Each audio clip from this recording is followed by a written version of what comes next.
So my mom told me to go to the grocery store and get her margarine instead of butter. So I bought her a tub of I can't believe it's not butter. And when I gave it to her, she couldn't believe it wasn't butter and got mad at me because she specifically told me not to buy butter. Hey guys, welcome back. I'm drinking my Earl Grey tea again, and this is what the room looks like when it's not in the middle of the night, by the way. So today we got another highly requested video. Today we're talking about whether or not I think that the market has bottomed, which is a question that I've been getting a lot from a lot of family and friends lately since I'm invested in the stock market. And everyone's trying to time the market and everyone's trying to guess where the bottom of the market is. So a lot of people have been asking me, and I guess I'll share some of my thoughts today. So before we get started, you guys know what's up. It's time for quarantine memes. Let's go.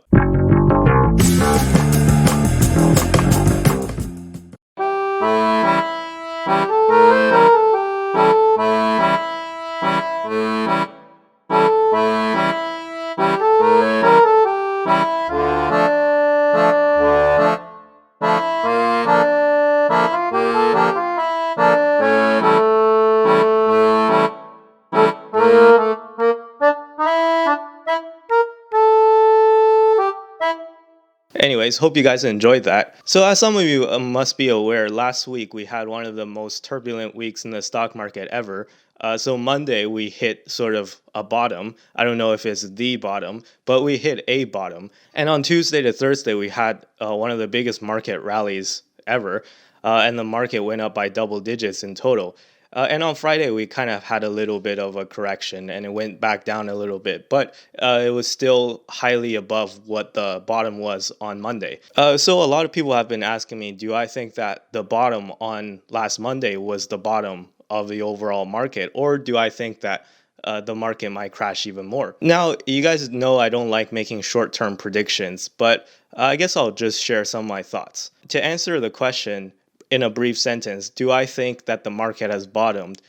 Then I would have to say that my answer is, I don't know. Now wait, before you click off the video, here are the rest of my thoughts. Hear me out. The fact is, no one knows where the bottom of the market is, right? Like Warren Buffett doesn't know, Ray Dalio doesn't know, Donald Trump obviously doesn't know, although I would assume that he would love to know where the bottom of the market is.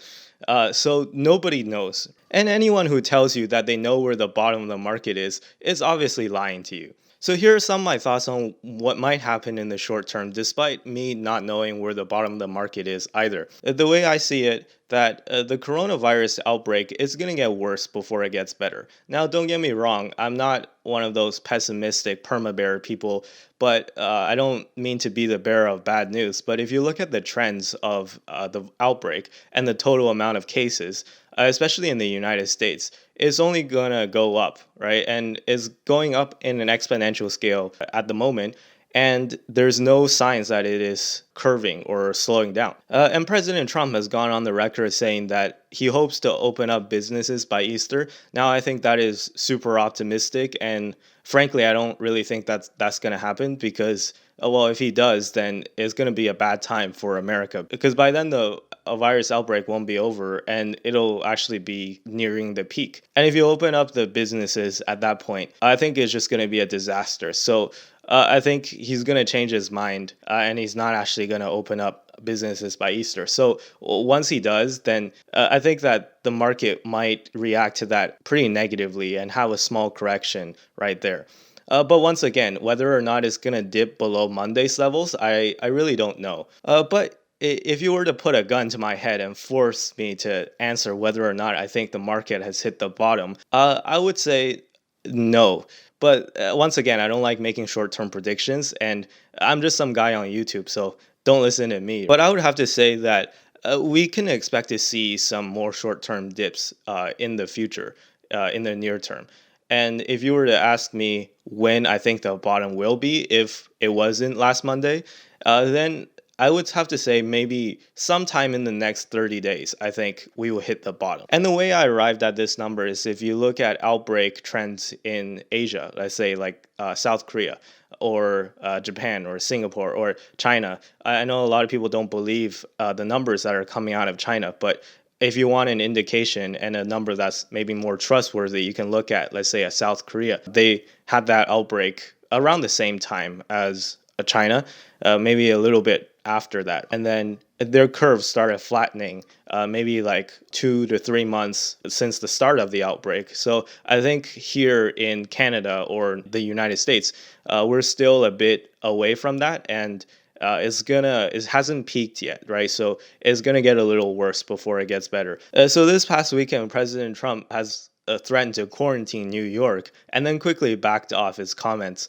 So I think that if he had not backed off his comments, if he had stayed his course and determined to quarantine New York or something like that, I think that probably would have crashed the stock market on Monday. But I guess luckily for the stock market or anyone who's holding stocks right now, he backed off his comments and he just resorted to implementing some travel restrictions, which I think might still have a negative effect on the stock market, but not nearly as much as quarantining an entire state. But then again, maybe the coronavirus outbreak and the total amount of active cases is not directly one-to-one correlated with stock price movements, right? So maybe the stock market will start rallying and rebounding back before the first curve starts flattening, right? So it could be that investors are expecting the peak to actually be here, and then just because of that they'll start buying stocks, and then the market will start to rally even before the peak hits. So that's one possibility. I'm not saying that that's necessarily going to happen or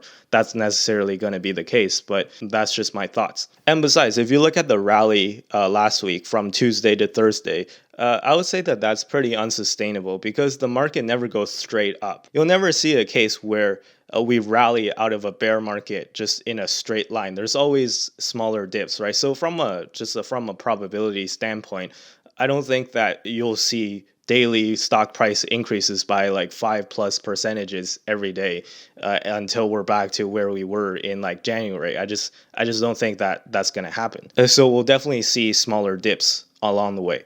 So now you guys might be asking, what's my strategy going into this? I can't tell you whether or not you should buy stocks personally because I'm not a financial advisor and this is not financial advice, just a disclaimer.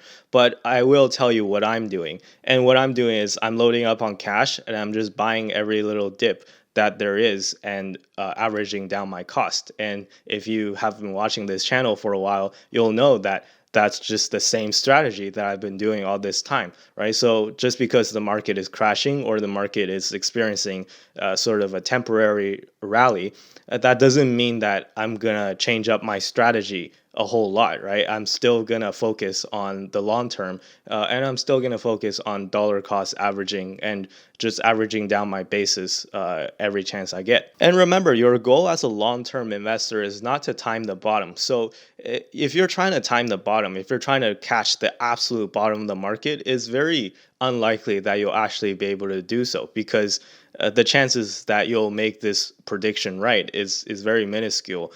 And as a long-term investor, it's not really your goal to time the bottom. Your goal is to build up an investment position that you think will be good for the long term. So yeah, I think that's all I wanted to talk about today. Be sure to hit the like button if you haven't already, and consider subscribing if you like the series. Don't forget to follow me on Twitter and Instagram. I'll leave the links down below in the description.